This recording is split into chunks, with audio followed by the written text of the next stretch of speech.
Welcome to the Actuarial Development Institute podcast. My name is Charles Johnson, and I'm here with Jacob Glodowski, the president of the Actuarial Science Club at Carroll. Welcome, Jake. Thanks, Charlie. Like Charlie said, my name's Jacob. I do go to Carroll University, which is in Waukesha, Wisconsin. It's about 30 minutes outside of Milwaukee, if you know where that is. I grew up in Oak Creek, Wisconsin, which is kind of a suburb of Milwaukee. I live with my two parents, and then I have a sister. Her name's Emerson. I got into math in general. I've always just kind of been gifted at it.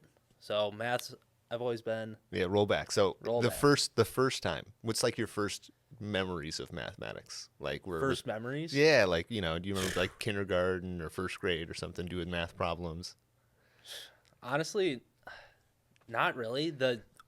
I think the oldest math memory I have is like our private school. We would do like math bees, and so it was just like you get the kids that excelled in the math classes, then you would send them off to another school, and it was just like a night where you would just get a worksheet, like a mini test, and you just do math problems. Yeah. I think that's probably my earliest memory of doing math was going to those math bees, and it would be like me and 4 or 5 other kids.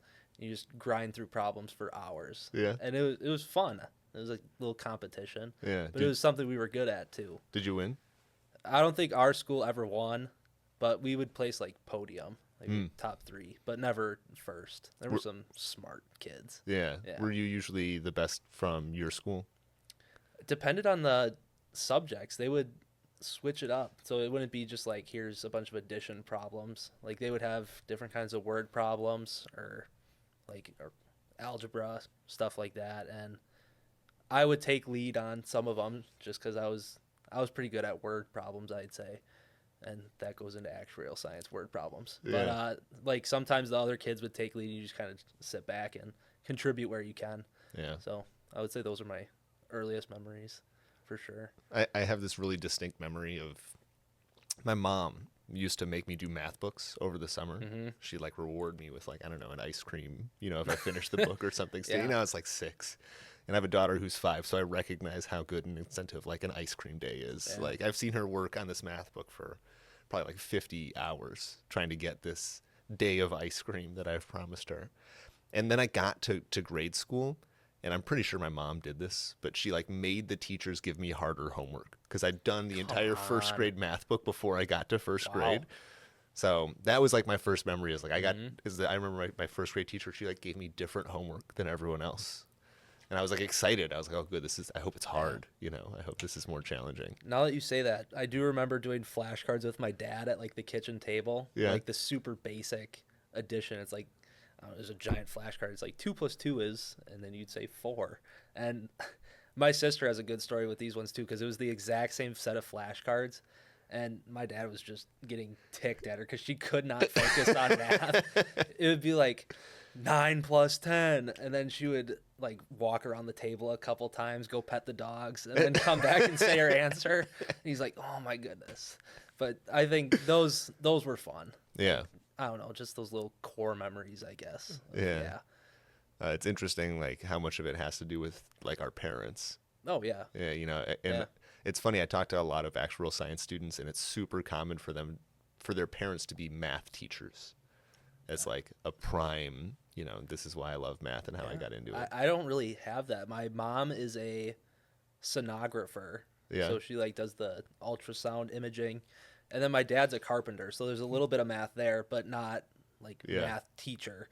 I guess my introduction to kind of actuarial science as a whole came from one of my neighbors in Oak Creek before we moved, because I originally wanted to be an endocrinologist. That Whoa. was so like big switch. Yeah. I wanted to do that originally, and then I took like a med terms class, and I was like, yeah, this is boring. It just didn't like strike my fancy. Yeah. So I was looking for a new major essentially, and my mom was like, "You're pretty good at math, and our neighbor, she's an actuary. You should go talk to her." So I went over to her house, knocked on the door. I was like, "Hey, can I talk to you about what you do?" Which is like a pretty like just out there question Yeah. when you're talking to someone for the first time. Like, "Hey, what do you do?" Not even like introduction. So we sat down and she said she'd been to like Capitol Hill talking to people, and she works for Northwestern Mutual, and she's done all these like crazy things. And I was like, that's pretty neat. And she said it's difficult and it's a lot of math, but if you like doing math, you'll probably be just fine. So I was like, I'm gonna commit to it, and I've stuck with it since. So Wow. Does she still work at Northwestern? I believe so. What's her name? Amanda Young. Amanda. Yeah, yeah, yeah, Yeah. yeah. She was the tax actuary when I worked there. I've met Really? Amanda before. Yeah, That's I crazy. know Amanda. Come on. Yeah, Wow. small actuarial world. Oh, that's interesting. So you learned talking to a neighbor. Originally wanted to be an endocrinologist though, and so then you're like, okay, I want to be an actuary. How old were you when you had this conversation? Geez, I was like 17 or 18, so it was Okay. my Yeah. junior or senior year of high school, and that was a big switch. Yeah. Because when I was originally college searching, I was searching for like what has the best biology program or chemistry program, stuff like that, and that kind of led me to Carroll. They have a really good nursing program, really good biology program. So I was already looking at Carroll originally, but then I had this big switch, and they're like, we also have this, albeit small, but really good actuarial science program. So I'm like, perfect. Yeah. So I still ended up going there, but it was kind of interesting because in high school, I'm taking all these classes that are aligned more medical, like in general, just more medically based classes like AP biology. And then I dropped all these AP classes and I switched to like AP economics, AP stats, AP like calc AB. So it was huge change. And that was pretty interesting to go through. You know, I'm thinking about like the parental influence. So I wanted to be a psychologist when I went to college, and but when I was little, my mom had gone back to school to get her MBA, and so my parents are both chemical engineers, and so my mom went back to get her MBA. She's working full time, and I was maybe like 5 at the time, so right before I got to kindergarten or first grade, and my mom said that the hardest part about getting her MBA was that she had to relearn math. So I wonder if there was some like her having this personally torturous experience of having to relearn like business mathematics. And then she's like, you know what? We're going to start training you right now.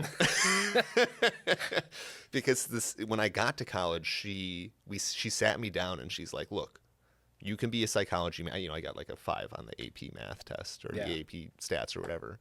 And she's like, clearly you're good at math. You don't need to do it for psychology, but you're so good at it and it's so hard to pick it back up. I am, as your mother, going to require that you take calculus classes, when you start your college career. And when I had this conversation with my advisor where I realized like I like working a lot more than I like, being in academia, how do I get out of here really fast and make money? Yeah. And because literally calculus was on my transcript, she's like, well, you're good at math. Clearly, we have this really hard math major. And I didn't talk to an actuary when I decided. I was like, I went in pretty blind. That's crazy. Yeah. So very different experience, but same kind of like influence of the parents guiding you. So you got to Carroll. What was it like when you got there? It was super, I'd say welcoming is a good word. It's a very small group. There's probably all of 30 kids in the major as a whole, which is small. So everyone knows everybody. So you just kind of get plugged into this little community, which is nice.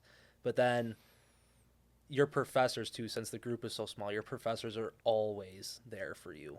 Always. You can ask them. They're always in their office. You can ask them about anything at any time. You don't have to worry about other students being there. And even if they are there, I mean, they can help you too.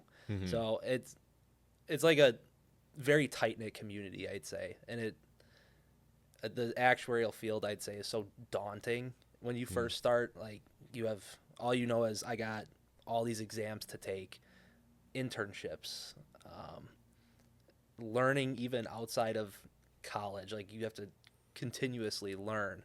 Like, that's pretty daunting if you don't have kind of a roadmap. So coming into this community and I have upperclassmen that can show me, like, here's how I started, here's how I did it. And then your professors can say the same thing. They're like, yeah, I know X, Y, and Z that used to go to Carroll too, and they'd be a good resource to have. It's a great community to be a part of, definitely. Yeah, it's interesting you mentioned like this challenge about learning about the profession, because most programs, I'd say like 60 to 70% are housed in math departments, and they kind of need to be because the math is so intense, especially at the beginning. And one of the challenges it presents, and I remember at my alma mater having this conversation with our head of the program, is that like there's only so many credit hours you can require, Yeah. and the breadth of topics you can cover in the actuarial field, economics, accounting, finance, insurance, on top of mathematics, makes it hard to like have this kind of comprehensive education. And then another challenge is like, how do you order this? Right. So if you're Yeah. like a sophomore or a junior, you need to have an exam pass. So you have to have enough of that prereq and exam math to have an exam passed. But also when you get to the interview itself, like you have to understand how an insurance company works. Yeah. You have to understand what products they sell. You have to know what like underwriting is, to even have like a conversation to get through, to getting your offer. And so I think without a community of like alumni and professors who have been around a while, I mean that must be just incredibly difficult. Yeah. I've talked to, well, myself being a junior now at Carroll, I've talked to freshmen because naturally they come to the Actuarial Science Club. I've talked to freshmen. I'm like, what is your experience like for you coming in? Like, how do you, like, how have you, yeah, just what's your experience? And they're like, well, I know about this major because, my brother works in it or something. Like, so they've had a pretty close tie to it. Yeah. Where they're like, I just don't know where to start. But Carroll has, in the spring of in your spring semester, you either take like financial mathematics or exam P. So they already have a class set up for that, which is kind of nice. So you already have a little bit of structure going in, so you can start doing that preparation ahead of time. So if you wanted to buy a study course or something, you can start independently studying because I already know what class I'm going to be taking. And it kind of just aligns nicely. So they have that roadmap set up for you, and it's pretty clear. Yeah. And you get to know, like, your freshman class, all those people are going to be in your classes all the time. So you just learn everyone's names quick. It just goes back to that sense of community. That's really nice. Yeah. It makes me think of something else, which is like, part of becoming an actuary is like you learn this mathematics and you kind of have to learn like the business and you have to build some level of network. But then there's this other, kind of radically difficult internal aspect to it, which is the exams. And I think people have this perception of exam taking like, oh, I study and I pass and, I do the homework and, I can learn this topic. But there's something like fundamentally different about the actuarial exams that's emotionally challenging. Like on one hand, you're spending hundreds of hours for a single exam and you have to self-study and you have to self-manage and you have to find your own resources.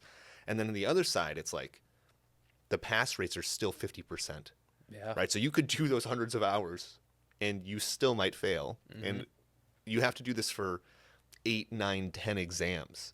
Right. So you're almost inevitably going to fail, a couple times through there. So I think there's this like really like emotional challenge to taking exams. And so what was it like the first time you experienced that? And then what are some of the tools that you've used to deal with those? Yeah. Great question. It's definitely emotional. My first ever actuarial exam was FM. And like you said, you spend hundreds of hours. I spent 6 months studying for FM, and I failed it my first time. Really? Wow. Yeah, failed it my first time, and like I was, like this is gonna sound like a really guy thing, but I don't cry often. I cried when I failed it because I was like, this is what I chose to do, and I can't even get my foot in the door. And not only that, but you had a whole lifetime of being very good at math. Correct. Behind you. And like I never failed an exam before. Yeah. And to see sorry you didn't pass, like that just weighed on me heavily. So I spent that 6 months studying, and then I was like, okay, I can't just get away with doing a problem here and there and reading something and then go willy-nilly pass it. Mm-hmm. So that's where I kind of got set up with coaching actuaries, and an excellent product. I went through their manual and I took notes on all that stuff again. I watched all their videos. I couldn't even tell you how many practice problems. I think I had 3 notebooks just full of practice problems that I did. And my second time around with FM, I passed it then. And that was kind of like my benchmark. It's like, this is how hard I had to work just to pass 1. Now I got to do that 9 more times. So, I mean, obviously when you pass the first one, you get a really good feeling about yourself. But then you remember, I'm just getting started. And they only get harder from there. Like, the whole point of the exams is to weed out who's the best of the best. So it was, even now it's still daunting. And I've passed 2 and I sat 1 2 months ago. Mm-hmm. And I'm still waiting for the result on that. Yeah, good luck. Yeah, thank you. I get that in 2 weeks' time now. But knowing that I'm only like a third of the way done, we'll call it a fourth of the way done. It's exciting, but I don't even know what the word is. Like, there's just a long road ahead. Yeah, we'll say.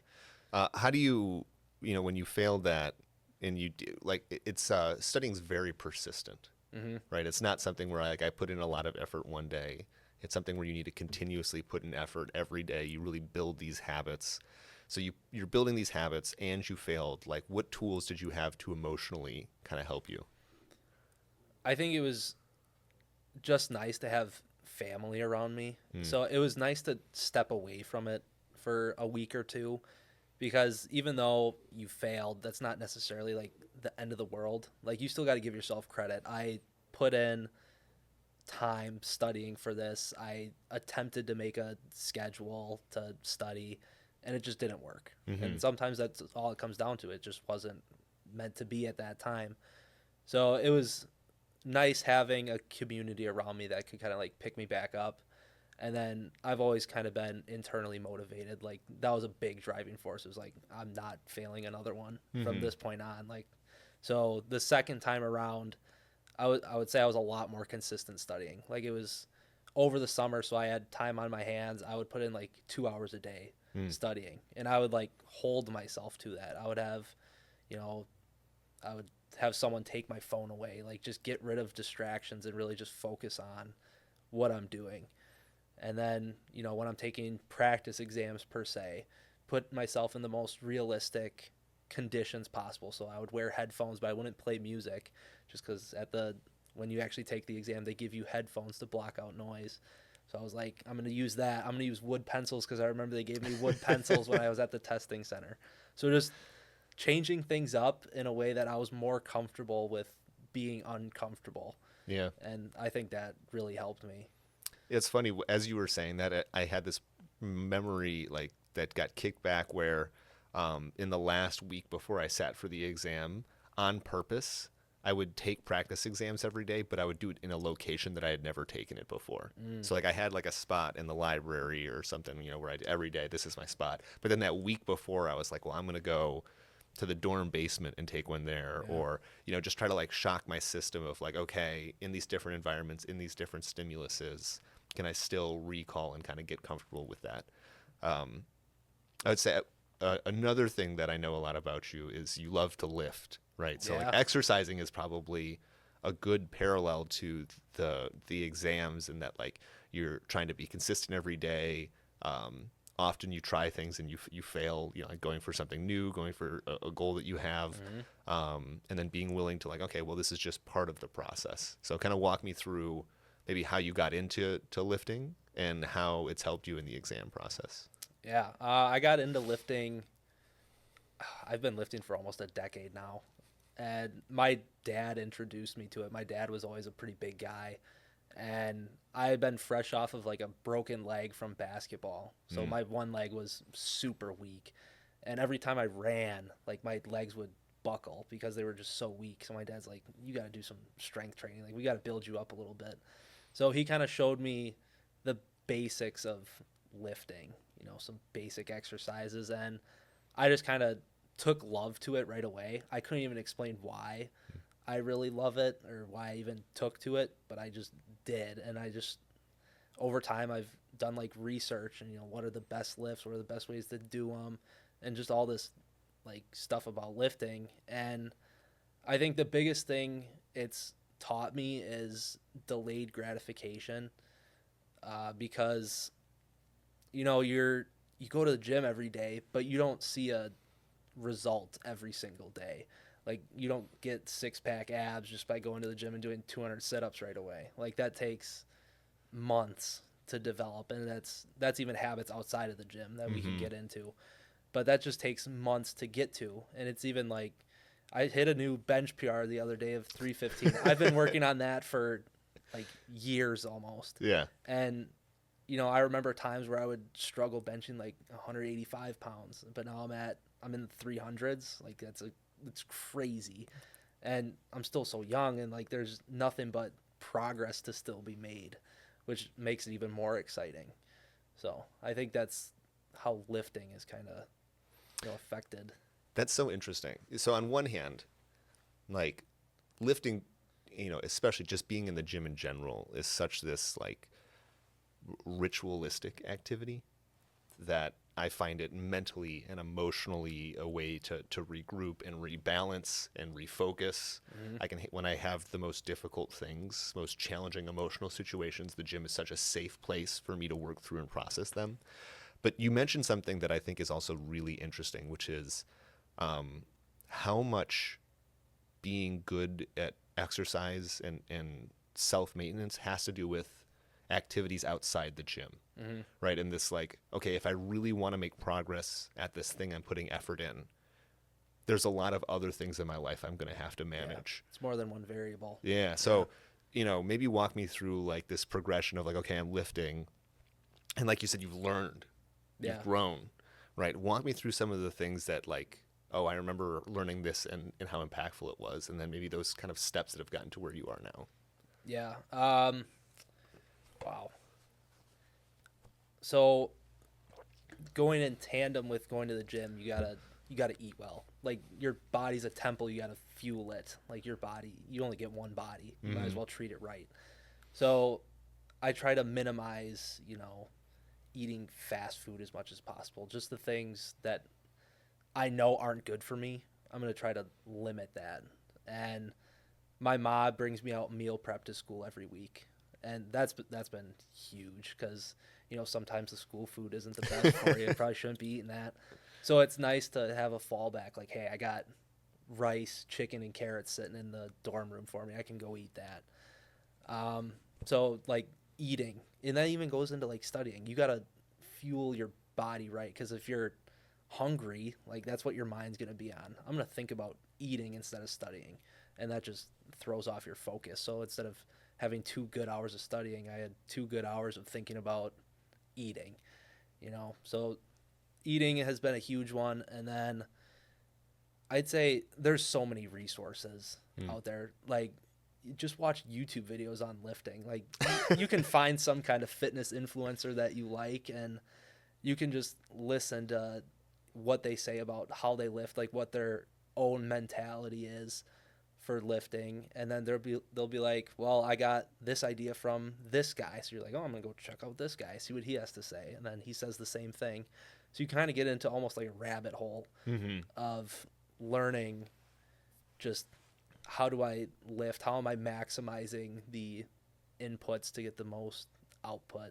Yeah I want to go back to diet for a minute because I think this is a really interesting one. So when I first started lifting till now, only in the last, I've been lifting for a decade too, but only in the last probably 2 years have I been much more intentional about my diet. And one of the things I used to do a lot was focus on like total calories rather than content. And this is going to sound dumb, but obviously protein is a huge factor in this. And, I know you're much more sensitive about like sugar intake. And one of the things I noticed was in the mornings, I used to have much more carb heavy foods. So I'd have like oatmeal and like sugar in my oatmeal versus now like I eat like eggs and cheese where I have a much higher fat protein content rather than carbohydrates. And, carbohydrates are useful, right? Like before the gym, having a good carbohydrate intake, Right. that's going to get you your glucose. But for like the rest of the day, especially things that are mentally taxing, like I feel this spike and then crash when I have Yes. very high carbohydrate foods. So in the mornings, that's some of my best focus time if I want to study is either right before I eat or after I eat something that's very high protein fat rather than high carbohydrate. And then using carbohydrates as a tool, like, okay, I need excess energy. I'm going to have high output. Hmm. Where like studying, I don't always view as high output. I think it's much more like, okay, I need to be persistent and consistent here. So I think diet's another thing where you can use it to improve your studying and your life balance, and it becomes very apparent in the gym because it's a big limiting factor. I mean, you can work out all day if you're not getting the right amount of grams of protein. It's just hard to build. Yeah. And then once you hit that threshold of like, okay, I'm getting the right, you notice it like immediately. You're like, Hmm. oh, I am accruing mass at a rate that is much more significant than I ever have before. Right. So I just wanted to go back because I think food is an underutilized, underappreciated aspect of studying and lifting. Oh, definitely. Well, maybe not lifting. Every lifter knows you got to eat, but I Right. think studying and balance, like that emotional and focus aspect, diet Yeah. helps a lot. And to build off your point, it's like also what you eat. Because, like, I could have fried chicken as my protein, or am I just going to have, like, grilled chicken? Because it's like, sure, you have your protein, but it's what am I having in excess of that, too? Because I'm diabetic, so Hmm. I care about the carbs I eat because I have to give myself insulin for that. Otherwise, nothing good is going to happen. So I'm very conscious of how many carbs I eat a day, and I have a continuous glucose monitor, so I can literally watch my blood sugar go up and come back down, and I can almost correlate that to like what my mood is. Like if I have a high blood sugar, like I'm pissy. I like no one likes being around me because I'm just angry and I just feel terrible. Versus if I'm normal, like I'm cheery, I'm like Yeah. more fun to be around. I'm more open to talking. So it's crazy that I can literally watch how my body's reacting to how I eat, and I can correlate that to what my mood is at the time. Yeah, I think it's almost like a gift that you throughout your life. How long have you been diabetic? Like a decade. A decade. Also, So, yeah. yeah, while there are challenges with it, there's a heightened level of awareness around what you eat Oh and what yeah. its effects on your body are. Hmm. And I think that we, as humanity, does not pay as good enough attention to that, Yeah. especially in the distracted world we live in right now. Yeah. And being conscientious of like what I eat, and it's so immediate sometimes. Hmm. Like within like 15 or 20 minutes, you can recognize a difference in your behavior. And I think if people are more conscientious of like, okay, how is what I'm eating affecting my mood, my thought? And there's so much good evidence on it. I mean, one of the most famous studies of all time is they took judges and they looked at what judges' decisions were on cases where, what do you call it when you get out of jail early? Oh, like Bond. Yeah, not bond, but I think it may have been like setting how much you set bond to, or parole Parole. hearings, Yep. and they looked at the likeliness that a judge would issue parole, and if they hadn't eaten for a while, the likeliness went down significantly. Wow. Right. So like these are people who are making decisions that have really Yeah. profound impact, and like food changes their behavior and the way that Hmm. they think.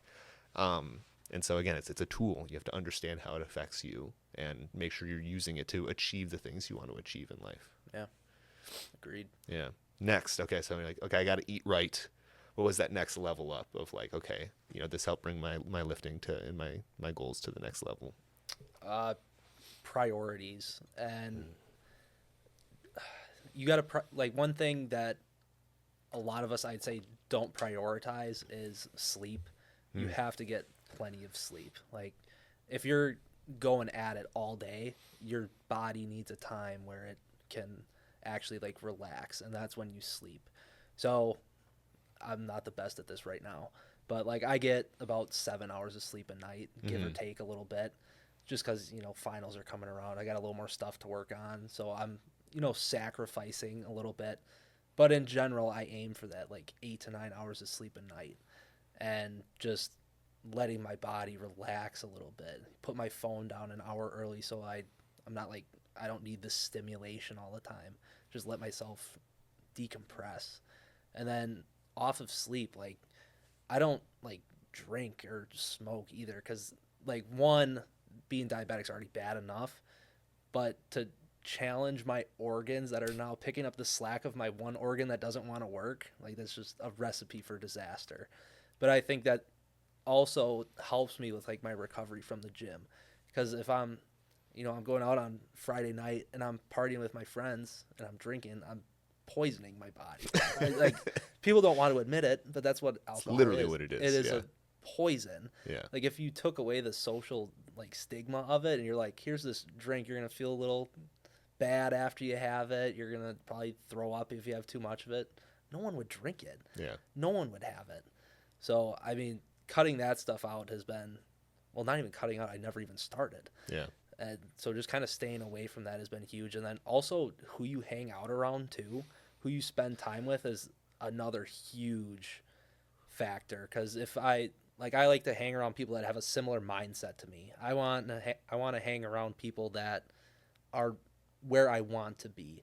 So if there's someone that's like really smart in my class, like, I'm gonna maybe get his contact info, ask to study with him, and just see how he studies, because there's a lot to learn from other people. Like, I'll give some credit to you. Like, I've learned a lot from you working under you. Just when we would go work in the office, like, when you were working, and that, like, I get distracted every once in a while, but when I worked with you, there was no distractions. I was like, I'm gonna push myself. Let's focus for like 4 hours straight.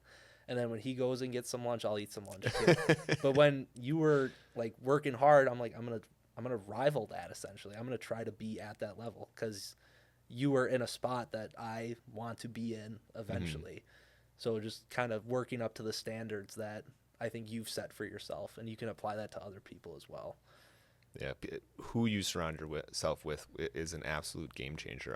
I remember my wife and I had started dating. I think we had just moved in together, and I had invited some old friend over from high school or something, mm-hmm. and helped him out a little bit, and was just continuing to support and give them emotional support. And they left, and my wife was like, like, I don't think they're gonna get help. And it just seems like they're kind of dragging you. Yeah. Like, why do you spend time with people like that? And so, like, on the one hand, I'm very lucky that there have been points in my life where I was not doing well. Like, when I was a teenager, had a lot of challenges where people genuinely helped me and got me over this. And being an actuarial science major, I mean, my professor, I had classmates, I had people who genuinely gave me advice and support that helped pull me out of dark and hard places. So I try to give back and help other people, but I think there's this separation between, like, okay, I want to help someone out versus who are the people that I like on my free time that I'm going to choose to invite. Like, if someone asks for help, I'm going to help them, right? But like, if I want to go spend time with people, I want it with people who work hard, who have goals. Like, I drive. After I drop my daughter off, I drive to the office. I have like 2 or 3 people I'll call in the morning, and that's it. And they're people that are out there, that are working hard, that are trying to accomplish something. Right. And I just want to hear what they're working on. I want to remind myself that, like, that is the kind of person I want to be. And it's so contagious and so effective that, like, just hang around a bunch of fit people if you want to go to the gym. Just like show up to the gym with them, do what they do. Right. And you'll eventually absorb that kind of persona, and yeah, it's very powerful. Yeah, absolutely. You mentioned something else about sleep. So we've worked out together before. Mm-hmm. Do you ever get it on like leg days where it's a much more compound full body movement that you feel you need extra sleep? Oh yeah, absolutely. Oh my God. On squat days, I think I need a whole extra hour of sleep at night. Well, I feel like I just sleep better. Like, I don't know. Sometimes I'm very restless when I sleep. I toss and turn a lot. I like throw stuff around just to try to get comfortable.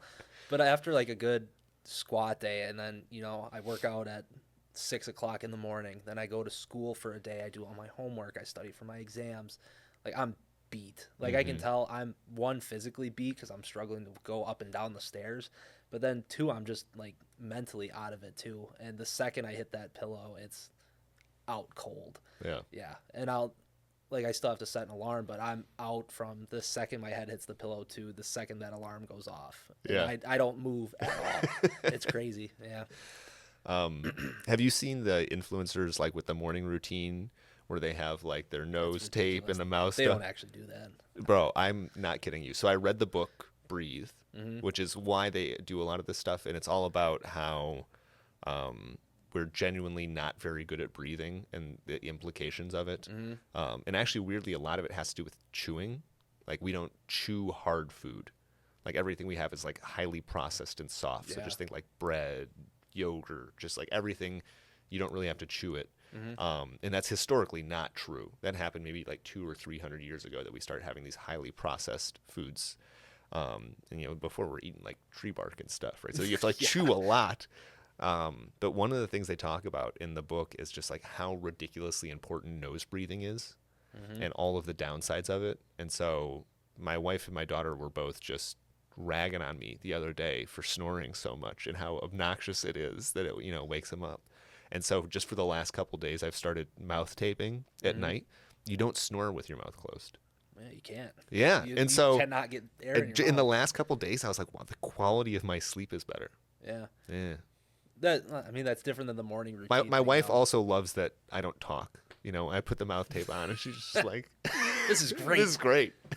Yeah, I think that's a lot different than like the morning routine thing though, because like these people are dumping like sparkling water with some ice cubes in a bowl. I mean, you're not doing that every day. You're doing this for Instagram or something. Yeah. Like that's not how you wash your face in the morning. Yeah. But it is important to like have a routine. Like I get up, go brush my teeth, fill up my water bottle, and then I'll eat something. Then I'm at the gym. That's what I do every single morning. Yeah. And it makes it a lot easier, I feel, to get out of bed at when my alarm goes off, because it's like, okay, I got to get these couple things done and then I'm out the door. And it's just nice to have that routine in place. Have you ever read the book Atomic Habits? I have it at home. I've maybe read a couple pages. I haven't like got all the way through it though. One of the concepts they talk about there is habit stacking. Mm-hmm. And it's where the mental effort it takes to do something, like if we were going to go do something we've never done before, it takes a lot more mental effort to do that. Yeah. Versus if it's something I normally do right after something else, right? I can build one habit right into the next. The mental effort goes down a lot. Mm-hmm. And Ryan Holiday actually talks about this when he talks about like stillness in athletes and the weird things that happen when athletes become obsessed about a ritual, right? Like a specific process they go to when they're going to bat or when they're going to throw a pitch or their pregame warm-ups. Mm-hmm. You know, people will almost be critical about like, okay, well, they're paranoid or obsessed, you know. But really what it is it's taking away all of this effort, all of that anxiety, because you're just going through a routine that's super consistent. And I think a lot of people can use that thing when they're starting to study, being at the same time in the same place, and not just like starting to study, but have a ritual that starts maybe 30 minutes before you do your first problem, or something that starts 45 minutes before you actually step into the gym for the first time. And I think that lowers the barrier when you realize like, okay, well, I can have a process that I go through that I spend this 20 or 30 minutes that makes it much easier to get to the thing that I want to do. Yeah. You're bringing up a memory of like when I had Instagram, there was like an Instagram reel I saw, and it was how Diego Maradona warmed up for soccer. I don't know a lick about soccer, but I remember this one specifically. Like the other team, they would look at him and they're like, he's just messing around out here. Like he's not, like actively trying to, work on where he's placing the ball in the net or anything. Like he's just bouncing the ball off his head or off his knee or something. And Maradona said, he's like, this is just how I get in my Zen state. Like it's how I pretty much take my mind off of the game at hand and just let my body do as I've trained it to do for years on end. And I thought that was so interesting. Like, and I've tried to do this like in the gym now, like instead of like in my off time, instead of looking at my phone, like I'll just like stand there and like really like think about like breathing, like taking deep breaths, letting myself recover before my next set. And the workout goes by so fast. And it's like I didn't even know it happened. You're just on go, just go mode. And I just thought of that. Yeah, they talk about this. I think Angela Duckworth talks about this in Grit, but this idea of a flow state where, That's what it was, flow state. yeah, Yep. where you get like you're performing at your capabilities, like at or right above your capabilities, something Mm-hmm. that like challenges you physically and or mentally, where you're rising to the occasion and you feel wholly satisfied with your output. You're able to put everything into it. And I think the gym is an excellent example, especially when you track and you know, like, here's how much I should be lifting. Here's where my Mm-hmm. thresholds are. I think a lot of people who start the gym come in and, if I ever work out with someone and I'm trying to help them start anew or even start studying for an exam, it's like, just do anything. Yeah. Like, don't even worry about like the process or the order or doing things, get my content or go through my specific lifts. Like, just get comfortable being in that space Mm-hmm. and figure out what's challenging for you Yeah. and what's effective. And then once you kind of have an idea of like, okay, here's how strong I am, here's the lifts I feel most comfortable or I find the most challenging, here's the problem areas that I tend to struggle with, practice problems are good or videos are good, then you begin to really define structure of like, okay, here's how I'm going to challenge myself. And that, I think that again removes all this extra mental effort that you have to put in about thinking about what you want to do. Yeah. And you get to focus on just doing. Yeah. Absolutely. I mean, I feel like I've experienced like that exact thing taking an actuarial exam, like going in, like as you're driving there, obviously you're thinking about a lot of stuff. You're trying to remember that one formula that you didn't quite have down, and you like tried to look at it real quick before you left the house. But then once you sit down and actually start taking the exam, I say within like 4 or 5 questions, you're almost in that flow state, like because you have no choice. You're here, it's happening, like it's time Mm-hmm. to perform, and like a 3.5 hour exam goes by in what feels like minutes. Mm-hmm. And I can say that with my last one taking FAM, like there was going in, I was, looking over my last couple formulas and, I was obviously stressing out a little bit. But then when I got there and just started taking it, like I settled in and just go from there. And it's an interesting feeling for Yeah. sure. There's this mental thing I used to do right before I went in for an exam. And actually, I used to do it the morning of. One of my rules was like, I'm not going to study the morning of because I didn't want to Yep. like mess my short-term and Yeah. long-term memory up. And the thing I would tell myself is like, I've already done all the work. Yeah. Yep. I think there's an interview with Kobe where he says, I'm not worried about the final shot that the game's dependent on or the final free throw because I know that I've done the 10,000 free throws already. I think there's another interview with Alex. I can't remember his name, the one that climbs cliff faces without, any safety gear. And he goes, I climb it 1,000 times Right. before I climb it without gear. Like, so I'm not stressed because I know that I've put in the work ahead of time. And so when I got ready for the exams, like that was my relieving reprieve was like, I did the hundreds of hours. Yeah. And so the work's done. Today we just find out if the work was enough. Right. And that kind of took this pressure away of like trying to chase that last minute preparation. And when I got to the exams, then I got this very relaxed and focused, and I didn't tax myself mentally before I got in. So when I saw my first problem, that was the first time my brain was like, all right, we're turned on. Yeah. Like, Ready to I go. feel really fresh and ready. I want to go back to something else, that again, I think is an interesting parallel between lifting and exams. So one of them is, man, you can go so far in lifting doing like squats and bench. Yep. Like, throw a deadlift in there, maybe 2 or 3, a lat pull, some pull-ups. You can get really incredible gains and really good progress. And I think you can take P and FM and have a really complex and in-depth understanding of 2 really important areas. But there's this thing that happens when you keep going, right? There's concepts and ideas that you don't realize at first when you just start lifting in the gym or when you just start studying for exams that like this is really just a foundation that you're building on. Mm-hmm. Like, you're doing squats and bench, and then all of a sudden it's like, oh, well, the intensity of the contraction is the biggest driver of muscle growth. Yeah. And the range of motion is the thing that prevents injury. And it turns out that the reason your back is sore is because your hip flexors aren't flexible enough, or Right. your core's not strong enough. And so you start learning like, oh man, there's all of these other exercises and lifts and ways I can challenge myself that's increasingly complex. Right. And I think you realize this when you ascend past that kind of PNFM, where you're like, whoa, like there's so many highly complicated financial concepts that take these really like great solid foundation of interest rate theory and probability, and then you can combine it in ways that are like fascinatingly complex. Yeah, that was FAM definitely introduced that concept, because seeing FM and P on their own, I'm like, yeah, all right, I can see where this can come in, but it wasn't like in my face, like, yeah, this is how it's gonna show up. But then on FAM, you take that FM, you take that P, and you apply it to both short and long-term concepts, and you're like, this is where I can start to see it like pan out a little bit. Like, this is where I can see it being applied in an industry setting.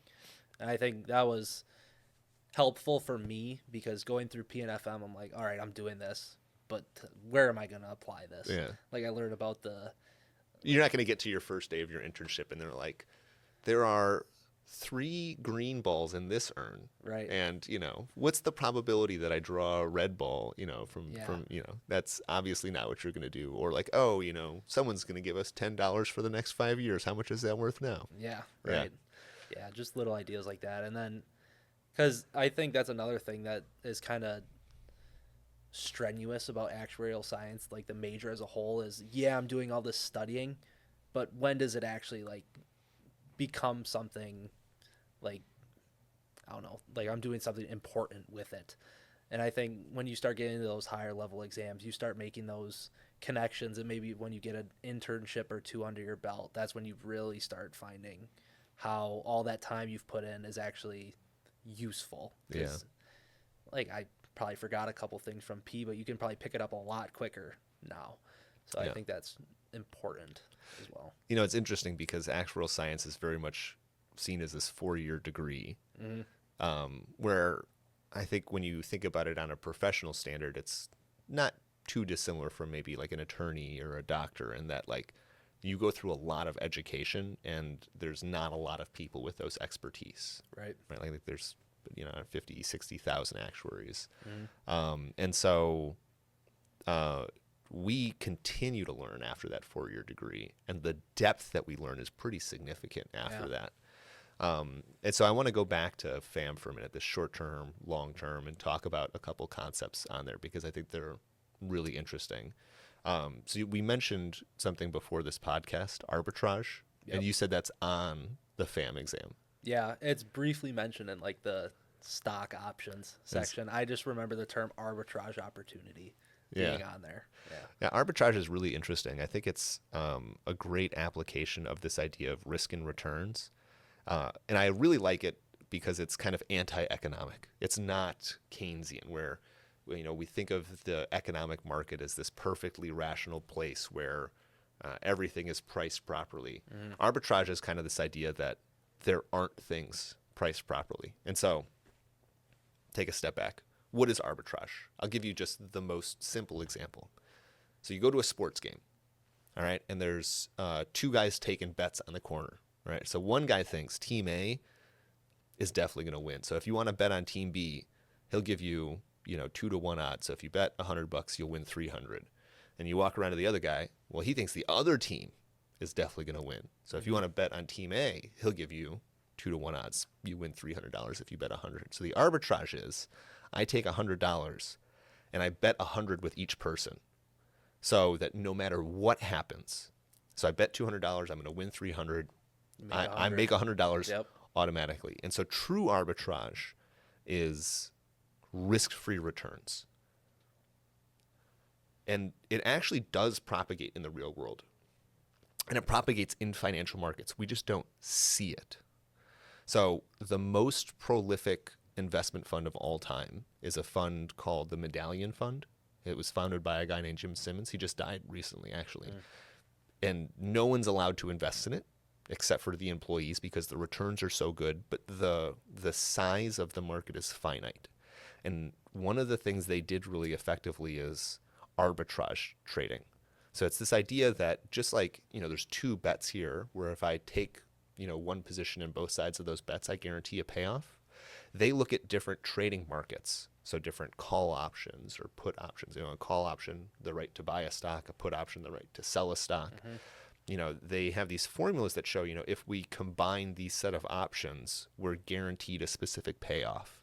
And they, along with the entire kind of quantitative trading market, have these automated analyses.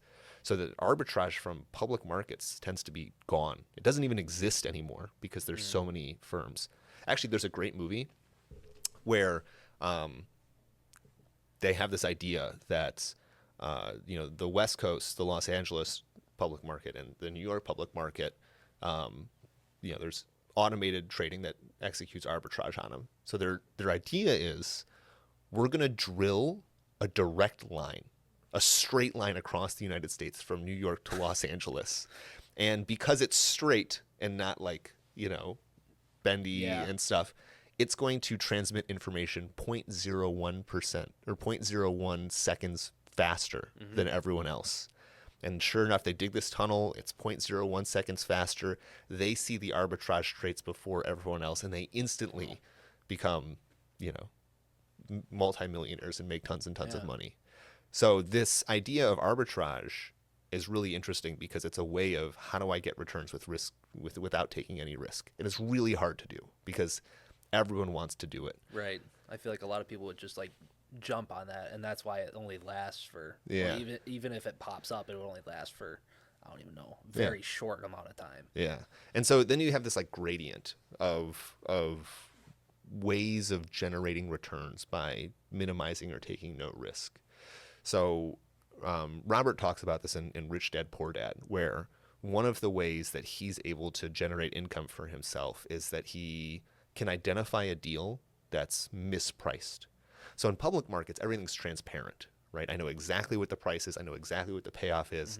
And everybody in the world that has access to that public market can see it. But in private markets, there's not that level of transparency. And so, he would go for runs in his neighborhood and watch houses and housing prices until he found a deal where he recognized like, oh, that's mispriced. And so he would offer this essentially like a 30-day conditional purchase contract. Hey, I'll buy the property, the next 30 days you can't sell it, and only if I can find a buyer. And then he would go find a buyer where they would pay true market price. And you'd be able to take the price difference is in arbitrage. And again, it's a risk-free return because if he can't find a buyer, the contract expires and it goes back on the market. If he can find a buyer, he gets the mark difference. And I think in life, one of the ways that we gain arbitrage is it requires effort, right? If I design an automated trading formula, I at least need the expertise to calculate all of that. And then I need the engine power to execute on it. Or if I'm going to execute this in a private market, I need expertise, right? I need to know how to value things. I need to be out seeking deals. I need to be able to have access to investors I can sell opportunities to. And so in this spectrum of getting money without taking any risk or putting in any effort to I'm just getting paid hourly for my time, I think there's this gradient that people can experience where you build sets of expertise and then you look at opportunities that you can extract value with minimal risk. Yeah. And a lot of it comes down to pricing. And I think that's why actuarial science is such an interesting perspective and profession, because you really become this expert in valuation. I mean, is that not what FAM is? Yeah. The short-term actuarial mathematics, long-term actuarial mathematics, is you're trying to set a dollar amount for stuff that might happen in the short term or the long term. Right. At specific time points. Yeah, right? Yeah. So I think it's a very interesting foundation. And again, it's only the third exam. I know. There's more. There's a lot more going on. Yeah. I started studying for SRM too, and that's already super interesting. Learning how to model all these crazy things that we got going on. Yeah. It's very interesting so far. Yeah. Interesting. What was something else you learned on FAM that, maybe surprised you or you found interesting? I mean, just lumping in like the probability of someone dying, like, I mean, that's what the whole long term part is like, if I'm like, when am I going to have to pay someone a death benefit? Like, when do I think they're going to die? Or what if they don't die? Like, just kind of what happens in that scenario. I mean, you kind of joke around with your actuarial science buddies. It's like, man, what are you studying? It's like, oh, when people die, you Yeah. know, what happens? And it just kind of little fun stuff like that is very interesting. Yeah, you learn, you have to, because of the way actual mathematics works. Is like the world is uncertain in the future, Yeah. and good and bad things could or could not happen, and you just kind of learn to think like that in terms of uncertainty. I think one of the reasons the actuarial profession has a really hard time with their public persona is that we tend to not make super definitive statements or to stand by one ideology or another. Right. Because we're like, well, there's some good and there's some bad. Yeah. Well, this may or may not happen. Like, oh, you can implement this policy and we think this could happen, maybe with this percentage probability, but we're definitely not going to guarantee it or stake our professional reputation on it's going to happen. And so because we are so used to dealing in these uncertainties, I think it makes us not very good political advocates. And there are actuarial opinions that on a political level are extraordinarily important. I'll give you a great example. So I was a senior in college, and there's a Chicago Actuarial Society. So just a society of actuaries, they get together, they talk about stuff. And my professor was like, we're going to go to one of these meetings. So he brought me and one or two other students.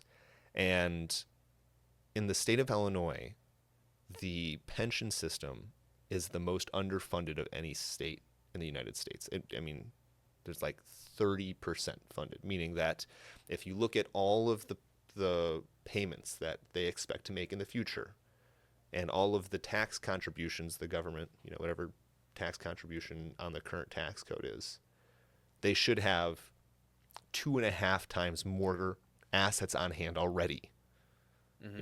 So not only are they underfunded, but they consistently on a yearly basis don't even make the contribution. They're like, yeah, we're supposed to dedicate this much of our tax revenue to it, but we're over budget, so we're just not going to make the contribution this year. And it just continues to happen, so that funding level goes down. And so I remember my professor getting up and saying, like, this is going to bankrupt the state, right? This is one of the most dangerous things to allow to continue to happen because the ramifications of it are really significant and people are going to suffer. The pension beneficiaries are going to suffer the most if we aren't able to right this problem, and we just aren't good at articulating that message. And to flip it on the flip side, because we live in the state of Wisconsin, Scott Walker was a wholly unpopular governor of Wisconsin, but one of the things he did, which people did not like, but fixed a really big systemic issue with our balance sheet, was that he tied pension benefits to market performance.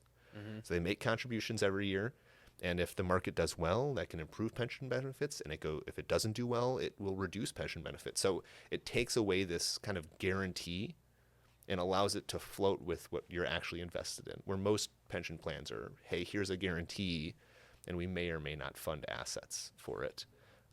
It's actually really interesting. In the actuarial world right now, there's this thing called pension risk transfer. So if you look at like the last 30 years, pensions have guaranteed outcome and fixed income interest rates were low. So if interest rates went down, all of a sudden that discount factor from all the future cash flows went down, which made it go up. So all of a sudden pension liabilities would go up. So if I'm the CEO of a company and I'm trying to produce good equity returns, there's this pension liability that sits on my balance sheet and interest rates move, and all of a sudden it looks like a bunch of equity went away in my company. Yeah. So CEOs did not like it. They don't like pension liabilities. It's one of the reasons I think that pensions really started to go by the wayside. In addition to, post World War II, there was a much higher sense of loyalty And so people stayed with companies a lot longer, and companies felt kind of a cultural or moral obligation to take care of their employees. And I think in our current environment, that moral culture of corporatism that just doesn't seem to be there. People don't value their corporations. Corporations don't seem to value their people. But what's happened in the last like 2 or 3 years, because interest rates started going up, all of a sudden these pension liabilities went down. And so companies, CEOs were like, we should get rid of this. Interest rates might change tomorrow. Let's go sell these liabilities to someone else. And so there's this giant multi-trillion-dollar market of insurance companies and reinsurance companies coming in and buying up pension liabilities and transferring them away from companies' balance sheets.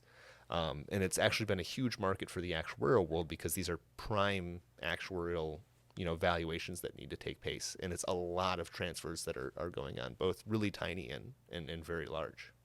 Yeah, that's interesting. I mean, going back to like your company loyalty thing, I've heard professors talk about, they're like, when I used to work at XYZ business, like for Christmas or something, like we would get together as a company and like you would celebrate with your family and all the other families in the company. And they're like, over time that just kind of like went away. Like everyone just kind of becomes more individualized, and it took away like that sense of company pride, which I think is kind of interesting how, after this war, or like World War II, like you said, I feel like it kind of brings everyone together because it's like you have one goal. Your goal is to win. No one wants to lose. And that brings everyone together. So you're all working towards this common goal. You put your differences aside. But like we haven't had a massive event like that in a while. Well, and there was a great quote in this, but how much different the war experience was then versus the wars of today, where like you got shipped off when you were 18 or 19. Or younger, because you wanted to. And you were there sometimes for years. Mm-hmm. And so, like that's kind of the idea of the Band of Brothers movie, right? Like that's the family. Yeah. And you lived or died by the people beside you. And so because such a huge percentage of the population was gone when they came back, they very much carried that attitude of like, I need to be part of a unit. My unit takes care of each other. Mm-hmm. They started businesses. They worked for businesses. It was an expectation as part of the culture that they came back and they worked for. So it's very, very interesting to see how that has changed. Another thing that seems to change over time, and particularly in the United States, is this move away from I don't know how to describe it, but a reliance on taking care of each other. Right. So if you go to a lot of foreign countries, you might have multiple generations live in the same house. Oh, yeah. You'll have villages that know all of each other really well. Mm-hmm. They'll take care of neighbors. They'll do things like that, where in the United States, we outsource it. Like the prevalence of retirement homes in the United States versus other countries is staggeringly different because, I don't need to do X, Y, Z. I'm just going to outsource it to someone else. And so I think it's one of the drivers of the loneliness kind of epidemic that we find in the United States, where people tend to be more depressed. They feel more disconnected. COVID obviously accelerated that, but that was very much the direction the culture was heading, is that I pay someone or I have a resource that outsources things. Just think about like childcare. Like childcare, we take it for granted, right? Yeah. When you have a kid, I get my 3 months off and then I put him in a daycare with someone else. Where, throughout history and a lot of other cultures, it's like, no, it's like your neighbor does. Like, there's two moms that take care of all the kids on the block, or, grandparents were living in your house to help.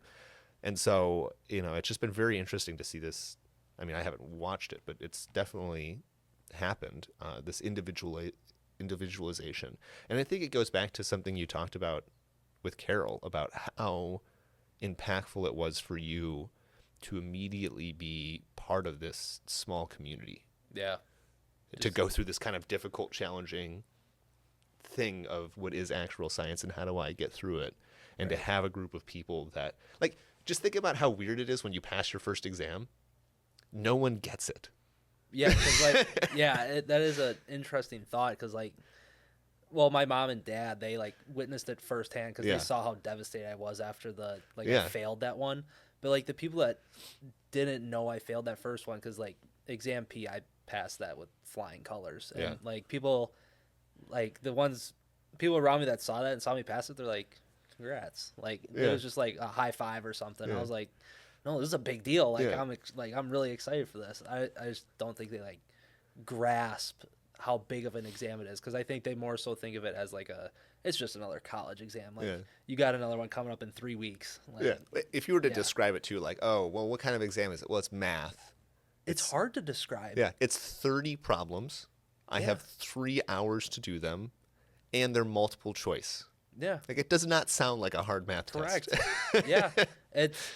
I don't think like it's even hard to describe just like what the exam is, because of course you go say like it's 30 questions multiple choice, or like, man, that's got to be easy. Like I was Yeah. doing that in 3rd grade. Yeah. But I'm like, just no. No. It's hard to really describe like how much work goes into each problem, and like these like inner workings of like you got to be able to identify like this little minute topic here and there, and like a certain formula and how they all play into each other. Yeah. And just those little details. It's hard to really articulate like Yeah, how but that I all think plays one of the together. things that's really hard for people to appreciate is like on one hand you have memorizing formulas, but that does not get you to pass. Oh, absolutely. Like if you not. memorized all the formulas, you would almost like and you didn't know how to read problems. Like half the challenge is just reading a problem and going, what is it even asking? Understanding what what it's asking. Like, okay, here's a bunch of information. Which information What is does it even relevant? mean? Yeah, what formula should I be pulling? When I teach my class, the first thing I sit them all down for is like, I was like, look, there's 3 things you're going to have to do to pass FM. You're going to have to read questions and know what they're asking. You're going to have to know what formulas to do and execute them, which, by the way, is a lot of algebra. Oh yeah. Like, Oh yeah. and it's hard algebra. Like algebra is but it's like challenging. making dummy variables. Like Yeah. I couldn't tell you how much I never make a dummy variable, but Yeah. on these exams I'm throwing them out left and right. Yeah. Yeah. And then on top of that, like you have to master the calculators, Oh yeah. which are their It's literally own a game of animal. time. Yeah. Yeah. It's crazy. So not only you have to figure out what they're asking, be able to derive the formulas to solve it, but then you have to do it fast. Like 5 minutes, 6 minutes sounds like a lot. It's not. It flies. It flies. Flies. Yeah. Sheesh. Okay. Well, we're getting close to wrapping up here, Jake. Any kind of parting pieces of advice that you would give to aspiring actuaries out there? Wow. I think the biggest thing you can do for yourself if you're brand new to the field is find a mentor, someone that you can reliably go and ask questions to. Because I have tons of questions, but I have a network of people that I know I can reach out to, and they'll have at least some kind of answer. They can guide me to someone else that has an answer.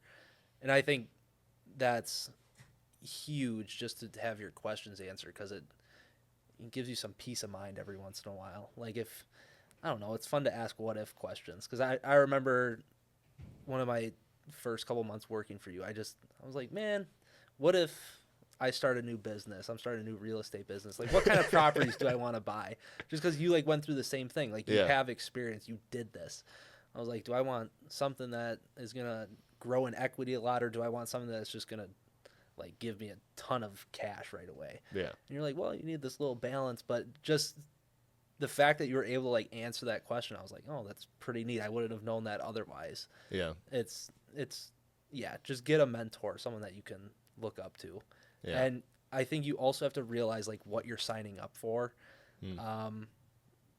On the outside, it's like, oh, I got 10 exams. That might not sound bad, but once you realize, Or it might sound terrible. or it might sound terrible. It depends who you are. Because Yeah. like, I don't know, going through college, you might go through, depending on how your class is laid out, you might have 10 exams in like 2 months. That's you know? true. Yeah. And like you just crank them out. But this is 10 exams over years. Yeah. And years of studying, even when you're out of college. Like some people think like when I'm out of college, that's it. Like I'm not really learning too much anymore. Like we're just getting started. You might have 4 exams done. You still got 6 to go if that's your goal. Yeah. So know what you're signing up for too, and get comfortable being uncomfortable. Mm. I think that's a huge piece of advice I would give to. It's great lifting advice too. Yeah, it's kind of just life advice. Yeah. Yeah. Yeah. Well, thanks so much for coming on the podcast today, Jake. Absolutely. And a lot of great, insightful advice. We really appreciate having you. Yeah. Thanks for having me. All right.